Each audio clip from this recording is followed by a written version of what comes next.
Bismillahirrahmanirrahim. Assalamualaikum warahmatullahi wabarakatuh. Salam sejahtera. Salam kesihatan mahasiswa.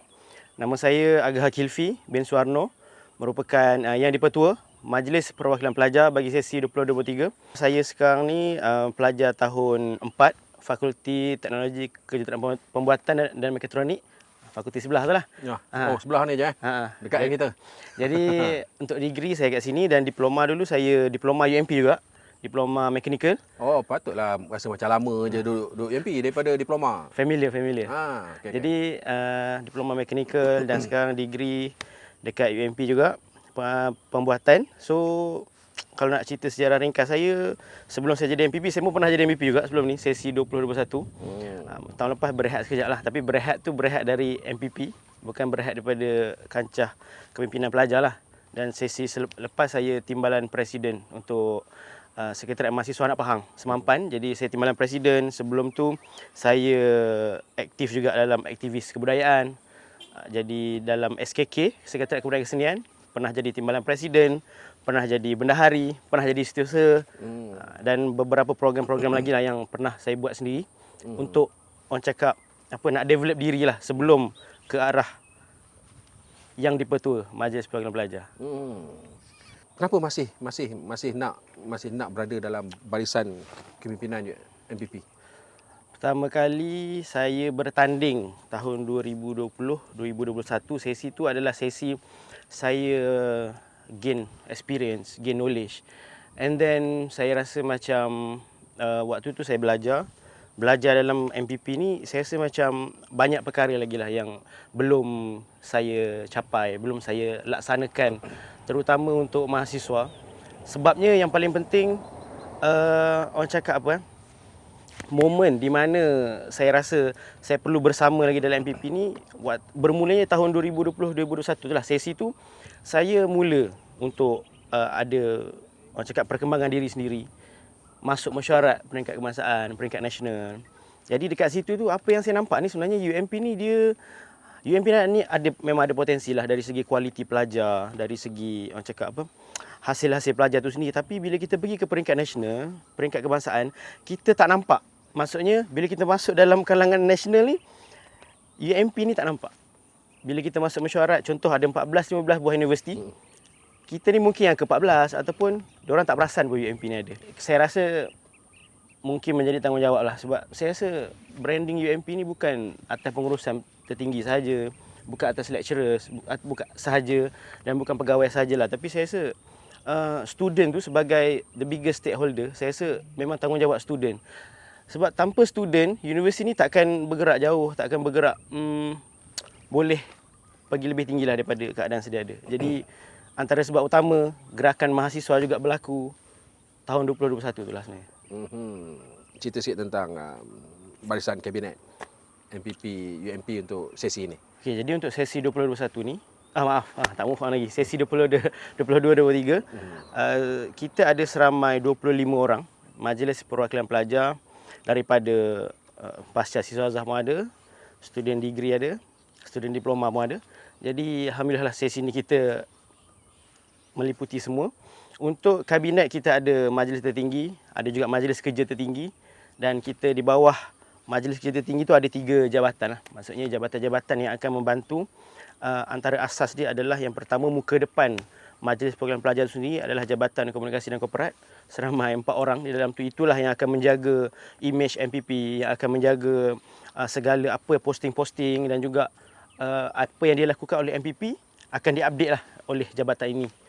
Dan seterusnya kita ada Jabatan Perkhidmatan Mahasiswa, jabatan yang akan menjaga kebajikan. Di dalamnya tu ada MPP Residen Pelajar, MPP luar kampus, MPP kebajikan, ataupun kita panggil eksekutif.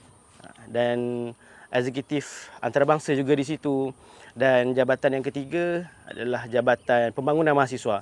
Jabatan ni jabatan yang sangat penting untuk menjaga kelab-kelab persatuan, orang cakap badan pelajar lah kat sini. Dia ada beberapa teras, iaitu antaranya teras akademik, kesukarelawanan, khidmat komuniti, sukan, kebudayaan sendiri.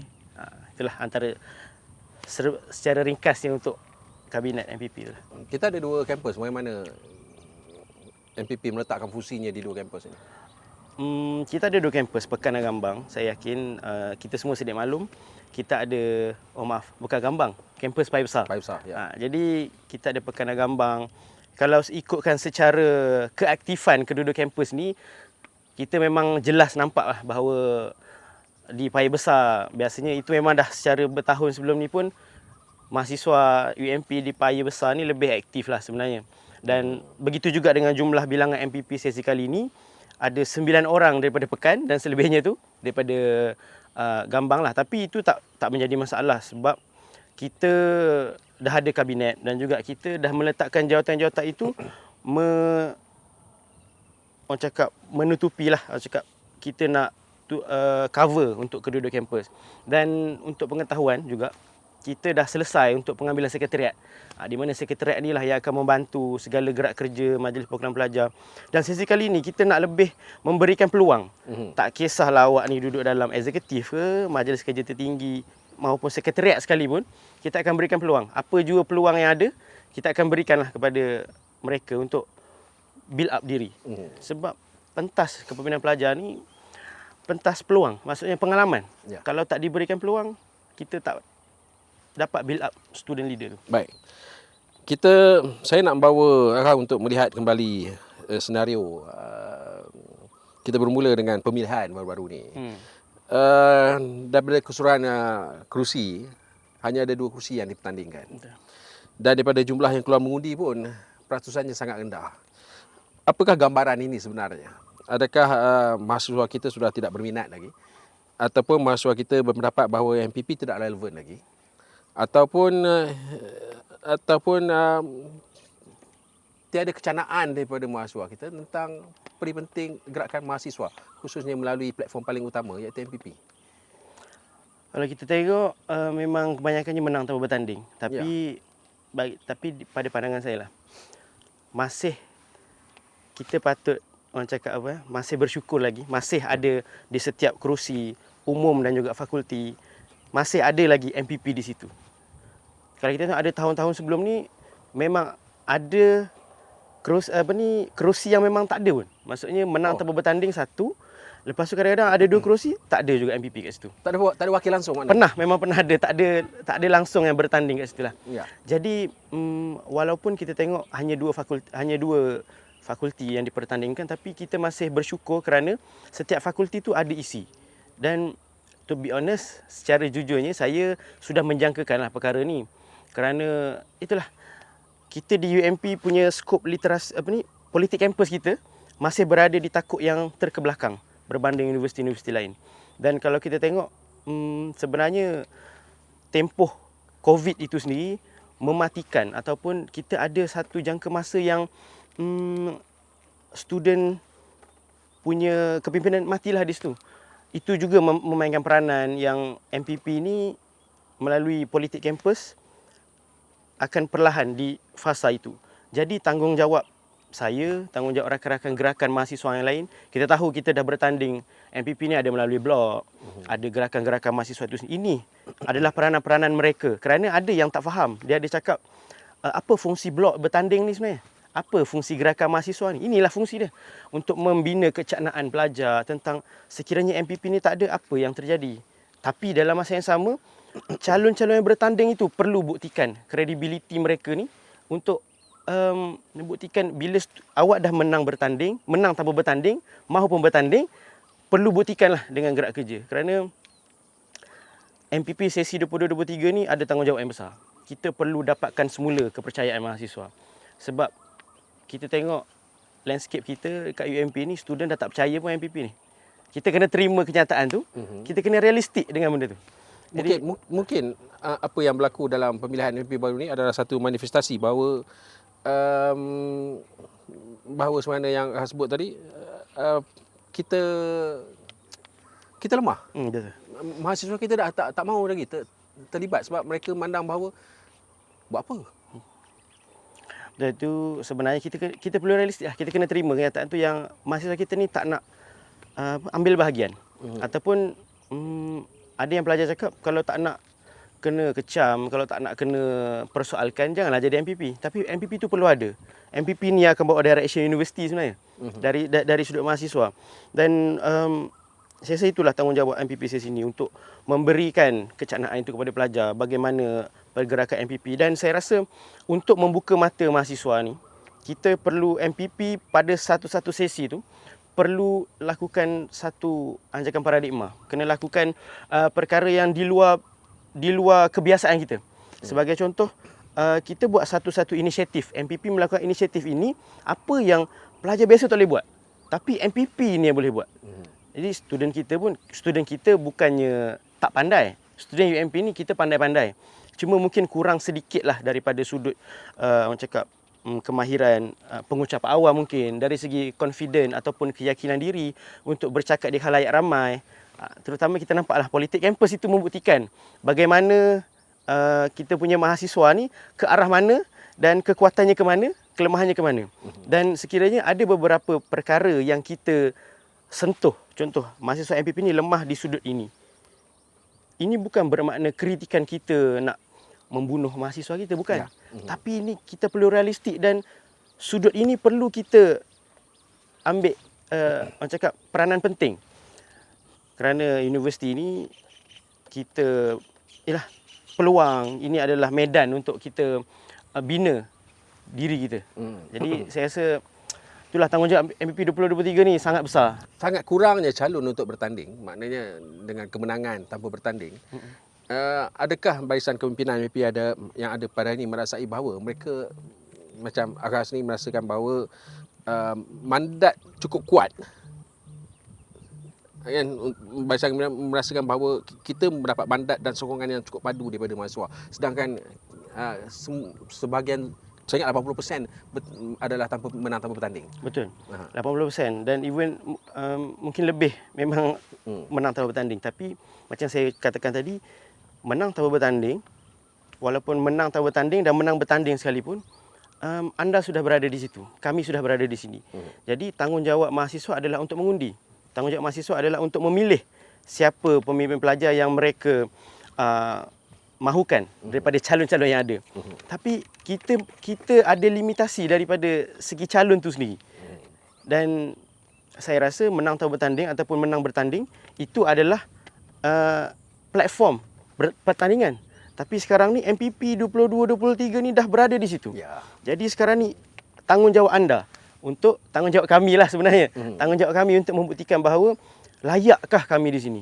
Layak ataupun tidak kita memimpin mahasiswa ini dan membantu mereka melalui mungkin inisiatif-inisiatif ataupun hala tuju MPP itu sendiri, itu bergantung kepada MPP itu sendiri. Jadi mungkin tanggungjawab saya lah, paling besar tanggungjawab pada diri saya kepada rakan-rakan MPP yang lain untuk menentukan bagaimana hala tuju pembawaan MPP sesi ini supaya kita dapat, yang pertama tu paling penting, mendapatkan kepercayaan mahasiswa. Yang kedua, bagaimana untuk kita nak bersaing dengan pemimpin-pemimpin pelajar di peringkat nasional lah untuk negara kita. Itu yang paling penting lah saya rasa. Okey, baik. Semua dah berada di kerusi masing-masing. Sekarang bukan lagi cerita tentang mandat dan sebagainya. Sebab sekarang anda semua dah memegang mandat itu. Betul. Apa yang nak dibawa? Apakah isu-isu kemahasiswaan ni yang pada masa kini yang perlu diangkat dan perlu diselesaikan? Jadi saya mungkin boleh cerita dulu. Hala tuju sebenarnya, 3 perkara penting yang MPP bawa pada sesi kali ini adalah, yang pertama, MPP itu perlu bekerja.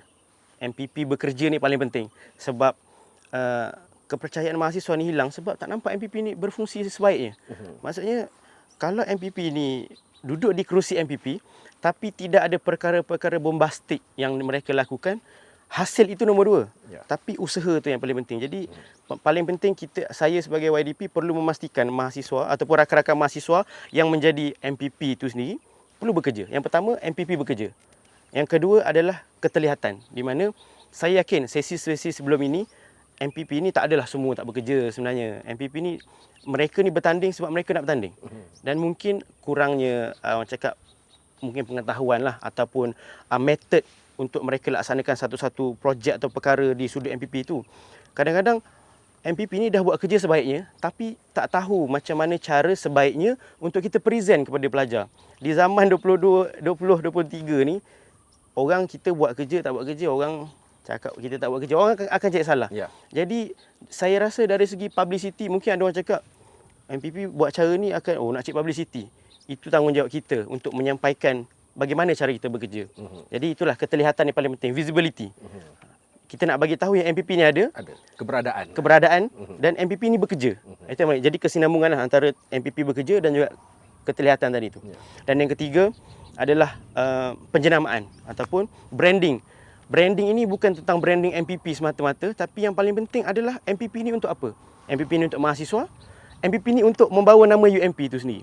Jadi dalam masa 2 tahun ke belakang ni, insya-Allah saya rasa saya dah jumpa cara bagaimana untuk nak bersaing lah dengan universiti-universiti yang orang cakap senior. Kita ni universiti adik-adik kan. Tapi saya rasa kita mampu sebenarnya. Cuma cara kita tu kita kena perbetulkan dan kita kena realistik yang di mana tempat kita berada. Jadi 3 hala tuju atau pembawaan lah sebenarnya. Pembawaan MPP kali ni, MPP bekerja, keterlihatan dan juga penjenamaan ni sangat-sangat penting dan kita nak achieve ketiga-tiga ini. Ini adalah dari segi pembawaan MPP. Tapi macam tadi saya tak ada sebutkan tentang kebajikan, tapi itu adalah merangkumi dalam skop MPP bekerja dan juga keterlihatan. Jika kita nak buat perkara tu perlu 2 perkara ni lah. Untuk hala tuju pembawaan. Tapi macam kita tahu isu-isu semasa sekarang tentang pasal, student tentang pasal. Dan saya yakin pasal ni adalah penentu kepada bagaimana MPP itu mampu ataupun tidak menyelesaikan isu asas. Isu besar dalam kalangan mahasiswa UMP hari ini ialah isu pasal. Isu pasal. Barangan yang dihantar menggunakan sistem pos. Ya. Isu ni memang dah daripada sesi lepas, sesi sebelum ni pun dah ada. Kerana orang cakap dari segi cara ataupun pengendalian pos itu, itulah kita kena faham bahawa barang-barang pos dan pasal ni memang di bawah tanggungjawab personal, orang cakap peribadi yang order tu.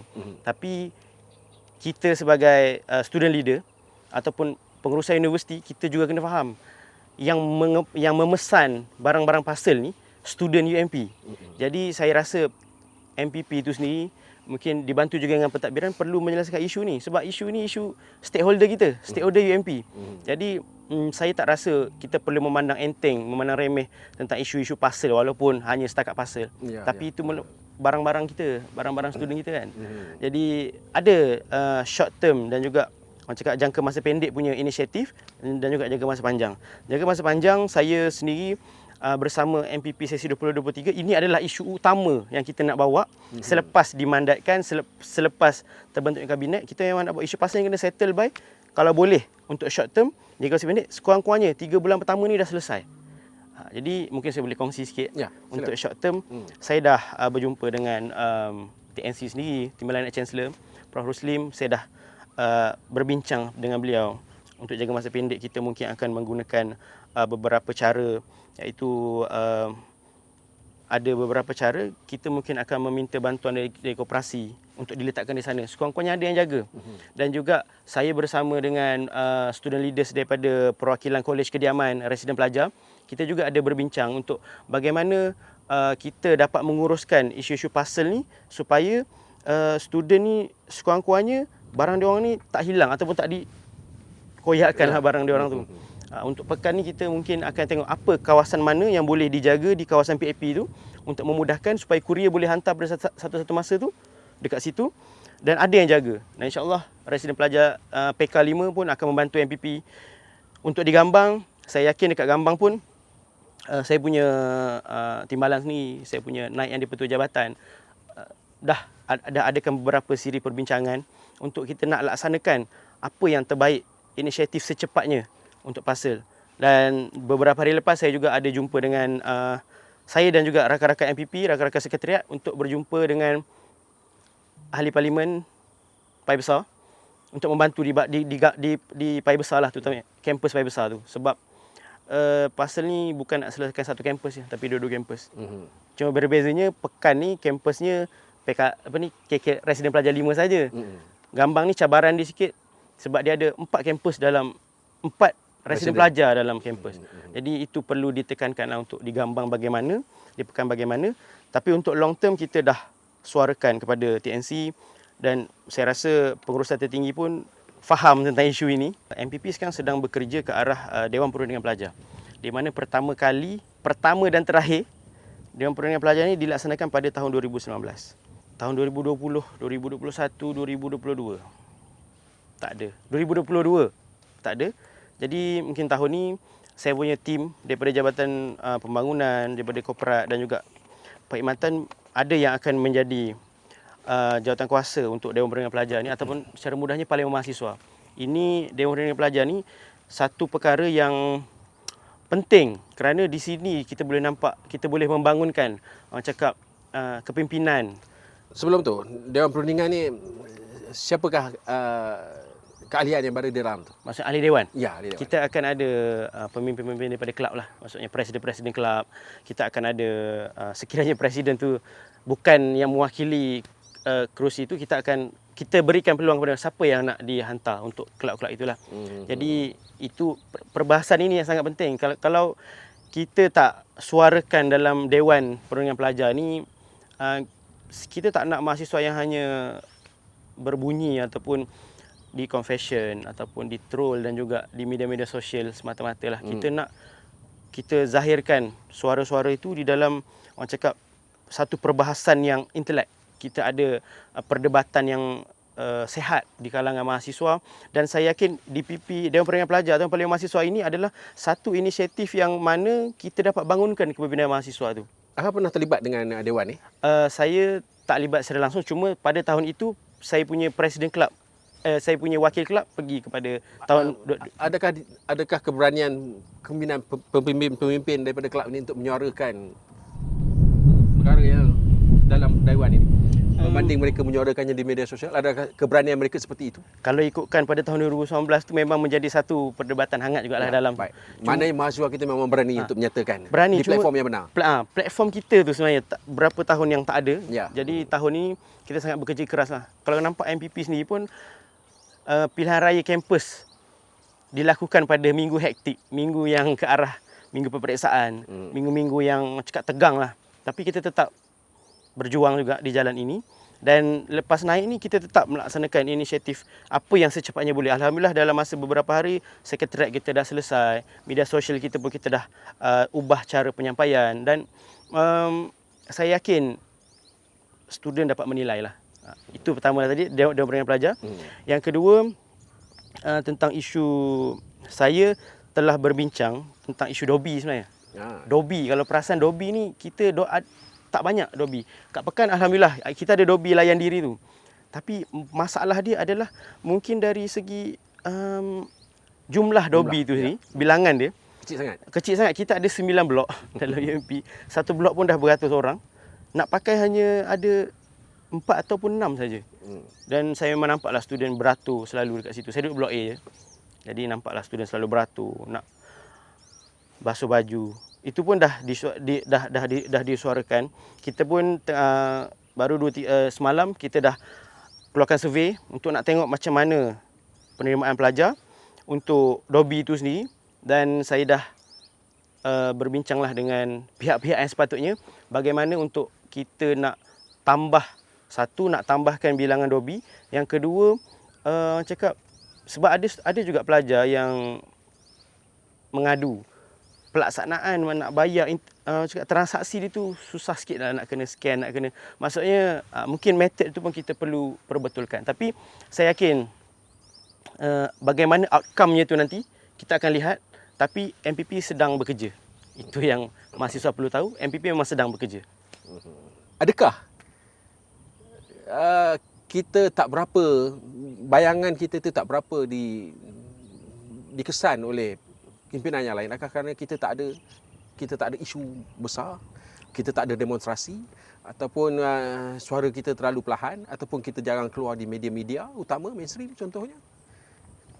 Dan bagaimana usaha nak nonjolkan begitu? Kita kalau boleh biarlah kita ni ditonjolkan melalui medium yang sebaiknya. Janganlah kita terkenal dengan demonstrasi. Janganlah kita terkenal dengan perkara-perkara negatif yang melibatkan nama universiti. Kita nak membangkang universiti itu bagus untuk menyampaikan suara kita, tapi melalui platform yang betul. Jangan sampai kita, orang cakap, merugikan nama universiti kita. Itu pandangan saya lah. Ya. Sebab kita ada banyak platform, ada banyak cara, ada banyak metod untuk kita nak menaikkan branding nama universiti itu. Jadi kita memang, macam saya ulang balik tadi, dari sudut keterlihatan, kita tak tahu ataupun kita kekurangan, kita ketandusan cara bagaimana untuk kita nak present. Macam mana kita nak memastikan kita sebagai student leader ni presentable di khalayak ramai, orang awam, di peringkat kebangsaan nasional itu sendiri. Bagaimana kita nak nampak kita ni presentable lah, kita mampu untuk berada di khalayak ramai itu.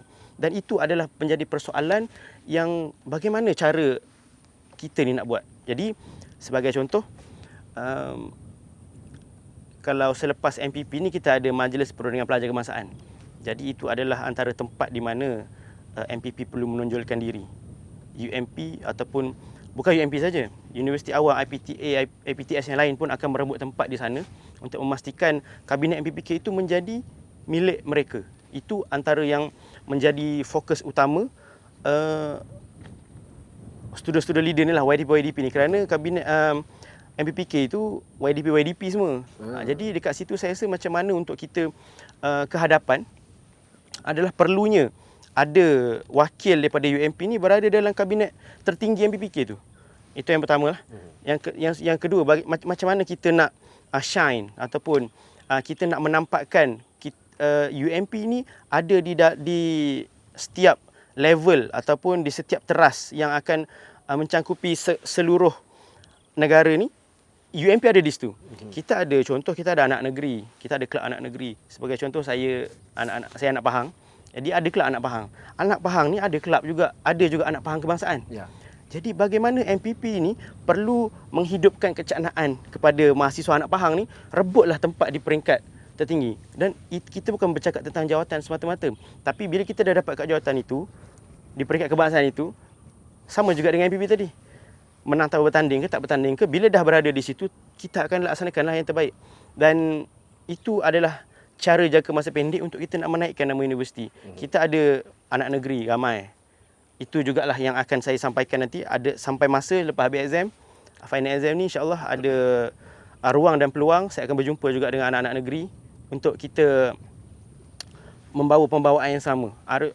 Anak negeri, Majlis Perwakilan Pelajar, semua student leader, kita perlu ada, orang cakap, perjalanan yang sama supaya energi yang MPP nak bawa itu bukan MPP keseorangan. Kita nak sampaikan juga kepada mahasiswa yang kita perlu membawa ada, orang cakap, tenaga ataupun pembawaan yang sama.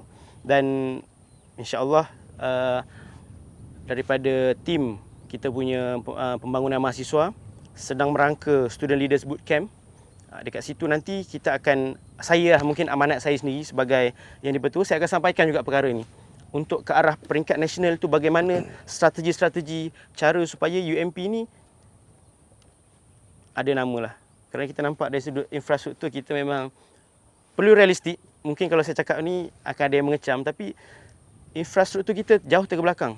Kita memang gah dari segi UMP 5 star, kita mengejar ranking. Betul, itu perlu dikejar, tapi jangan lupa dari sudut infrastruktur itu sendiri. Bila orang datang ke tempat kita perlu lihatlah perkara-perkara ni. Dan saya rasa dalam UMP ni kita perlu hidupkan satu environment mengkritik tapi bukan menjatuhkan. Ya. Jangan fikir orang jatuhkan kita, kritik tu, tapi kita perlu lihat balik. Kenapa orang kritik kita? Jadi saya rasa kritik-kritik yang kita dengar ni untuk kita bilak balik sebenarnya. Jangan kita lepas kena kritik kita melangkah ke belakang. Saya rasa ini yang perlu disampaikanlah kepada mahasiswa. Baik, MPP adalah ibarat orang tengah antara mahasiswa dan juga pengurusan. Didesak oleh pihak ini supaya menyampaikan hasrat mereka kepada pengurusan. Betul. Dan pengurusan juga ada sesuatu yang nak MPP sampaikan kepada mahasiswa. Tekanan daripada kedua-dua belah pihak. Bagaimana? Saya rasa setiap tahun MPP akan berhadapan tekanan yang sama. Ya. Cuma bagaimana MPP satu-satu sesi itu mengendalikan tekanan tu. Kita ada cara masing-masing. Maksud pembawaan YDP itu atau pembawaan kabinet itu pembawaan masing-masing bergantung kepada bagaimana acuan YDP. Jadi saya rasa kita perlu balance antara pengurusan pentadbiran tertinggi universiti dengan mahasiswa, tapi kita kena ingat kita berada di dalam, orang cakap line inilah, kita berada dalam MPP ni sendiri pun, Majlis Perwakilan Pelajar. Itu kita kena faham yang pertama. Ya. Maksudnya kita perlu menyampaikan apa yang pelajar minta. Of course, tekanan daripada pelajar kita perlu utamakan dahulu. Ya. Tapi jangan membelakangi apa yang pengurusan tertinggi ingin sampaikan kepada kita. Kerana kita yang faham untuk kedua-dua belah pihak. Ya. Dan apa yang mahasiswa sampaikan kepada kita, kita perlu ambil, kita perlu dengar. Tak boleh tidak. Dan sekiranya itu tak boleh diselesaikan di peringkat MPP, perlu dibawa ke peringkat pentadbiran. Dan di sini pula dia akan dekat sinilah isu dia tu yang akan terjadi kadang-kadang. Dan kat sini kita kena pandailah. Kalau perkara itu tidak boleh dilaksanakan, kita jangan biarkan mahasiswa dalam keadaan terkontang-kanting lah. Kita perlu explain. Dan mungkin contoh isu pasal, penyelesaian dia, mahasiswa nakkan A ni penyelesaian dia. Tapi bila kita berbincang dengan pentadbiran, kerana UMP ni bukan baru 2-3 tahun. Ya. UMP ni dah 21 tahun. Ya. Jadi dah 21 tahun ni bermacam-macam pengalaman dia. Dan saya yakin pihak pentadbiran itu adalah orang yang berpengalaman. Of course, mereka akan menyampaikan dari sudut mereka. Kenapa ini tak boleh buat, kenapa ini tak boleh buat. Itulah tanggungjawab MPP perlu explain balik kepada student, dan sekiranya tidak dapat mencakupi jawapan yang student nak, MPP perlu berinisiatif lah. Kalau kita tak boleh laksanakan A, B, C, D itu bagaimana? Kena memastikan isu itu selesai. Dan MPP ni setahun je. Nak cakap selesai 100% susah. Cuma kita perlu ada usaha lah bagaimana untuk nak memastikan isu itu dibawa dengan baik, diselesaikan dengan baik dan disampaikan semula kepada mahasiswa itu dengan cara yang baik. Harapan awak kepada barisan yang ada, dan sejauh mana keyakinan awak bahawa pasukan awak ini boleh membawa sesuatu untuk mahasiswa dan juga untuk UMP? Sebagai seorang ketua, sebagai pimpinan tertinggi kepada barisan MPP itu, saya perlu ada keyakinan kepada rakan-rakan kabinet saya ataupun anak buah saya lah. Kerana tanggungjawab saya ni bukan semata-mata untuk membawa penyeramaan, keterlihatan dan bekerja itu sendiri. Tapi bagaimana saya sebagai seorang ketua kepada 24 orang ahli MPP itu. Tanggungjawab saya bukan MPP ini perlu menjadi diketahui oleh saya ada 24 orang followers. Tapi bagaimana saya nak memastikan 24 orang leader ini akan develop. Jadi of course saya sebagai seorang ketua tidak ada tidak ada deny lah kepada mereka, yang saya sangat yakin dengan barisan yang sedia ada, kerana dengan keadaan yang kita tidak cukup orang bertanding, mereka ini antara yang ada yang masih ingin berada dalam perjuangan ini, masih ada dalam line ini untuk memberikan servis, untuk serve kepada mahasiswa. Dan of course saya tak ada saya memang mempercayai lah kepada rakan-rakan MPP saya ini. Dan kita pun dah ada gerak kerja dalam masa baru beberapa hari, beberapa minggu ke belakang ni. Dalam minggu hektik ni kita pun dah ada beberapa plan, dan saya nampak ahli kabinet MPP sesi kali ini bekerja sangat keras sampai ke penatan untuk final exam juga. Jadi saya sangat-sangat menghargai ahli-ahli kabinet saya. Dan MPP bukan baru langkah pertama ni. Kita belum langkah pertama lagi ni. Baru melangkah separuh. Langkah pertama tu belum habis? Belum habis lagi. Ya. Kita baru nak melangkah, tapi diorang dah penat. Jadi maksudnya penat bekerja lah. Ya. Maksudnya memang nampak usaha keras daripada rakan-rakan MPP, dan saya yakin sesi kali ini dengan usaha yang ada takkan menafikan hasil lah. Jadi saya pun banyak belajar daripada sesi-sesi sebelum ni, dan sebagai contoh macam saya ambil satu lagi contoh boleh. Kita ada campus pantry.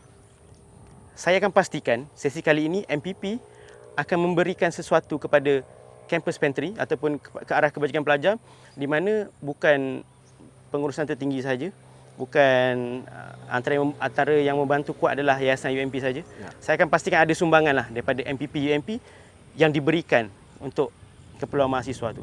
Jadi saya rasa dengan objektif, dengan apa yang ingin kami capai pada sesi 22-23 ni, dan merupakan juga tahun terakhir saya, saya perlu buktikan sesuatu kepada orang luar UMP bahawa UMP ni ada satu pemimpin-pemimpin pelajar yang berkualiti, yang mampu untuk bersaing lah di peringkat nasional kebangsaan. Dan dalam masa yang sama, kita bukan juga jadi hero kampung. Kampung kita ni kita kena selesaikan dulu. Jadi mungkin sebelum kita bergerak lebih jauh, kita perlu selesaikan apa yang penting dalam UMP dulu. Itu saya punya jawapan. Baik. Satu ayat yang mudah dan ringkas. Nyatakan bahawa wahai mahasiswa sekalian, UMP sekalian, letaklah kepercayaan korang pada kami bahawa kami boleh melakukan sesuatu untuk korang.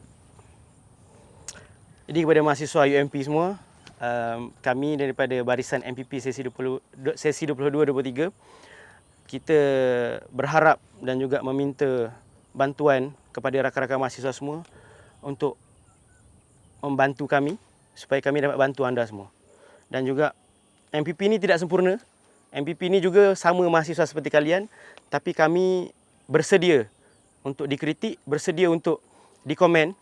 Tapi ingatlah apa yang kami buat ini akan membantu anda semula pada kemudian hari. Jadi mohon sokongan, mohon bantuan dan mohon untuk bersama kami untuk kita bergerak lebih jauh. Kerana nak bergerak jauh ni tak boleh seorang-seorang. Bergerak jauh ni kena bersama. Anda semua bersama kami dan insya-Allah kami akan memberikan apa yang terbaik untuk rakan-rakan mahasiswa. Mohon follow IG MPP. So di sana anda semua boleh lihatlah perkembangan MPP bagaimana perubahan sesi sebelum ini dan juga sesi kali ini, dan insya-Allah anda akan dapatlah jawapannya.